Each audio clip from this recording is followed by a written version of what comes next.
I was born in Vienna, Austria, on September 22nd, 1931.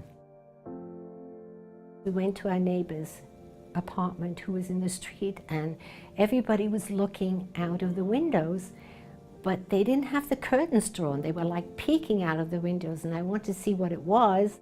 And I saw these whole motorcades and, oh, what this is. But I started to sense, I don't even know how to explain it, but a peculiar feeling of sort of discomfort. It began to touch me personally the next day when I went down with my mother to the park that we always went to. And then I saw this sign, no Juden, and I said, what is this, you know? I had to stop going to school because it was a Jewish school, as I said. It was right outside the Vienna woods. And what would happen is it was a great target for what I began to see a lot of, was the Hitler Youth. And they would throw rocks at us. So she did what she had to do to get me on that Kindertransport. I really didn't understand where I was going and what was going on, but I saw all these children getting on this train. Some of them were crying, but some of them were not. At that moment, I think a realization came that all this stuff that had been going on with my mother and all the nervousness in the house culminated into this. And I didn't know what this was.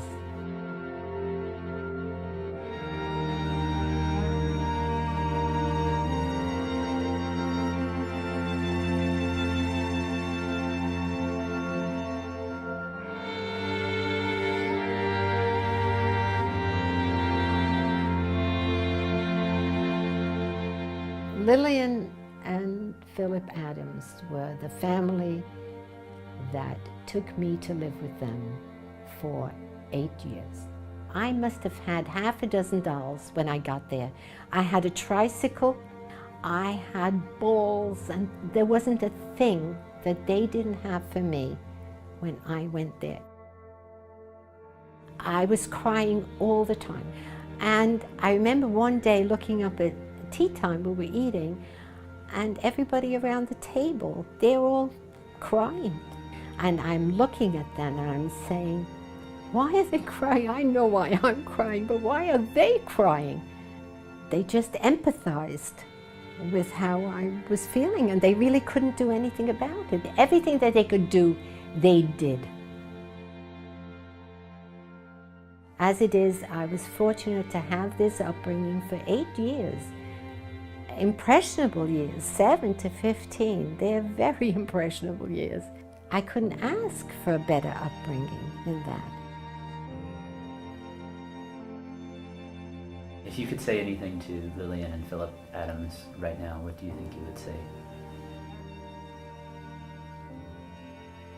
Thank you from the bottom of my heart, because I truly believe that I would not have survived this time, but you made it possible for me to have a life and children and grandchildren.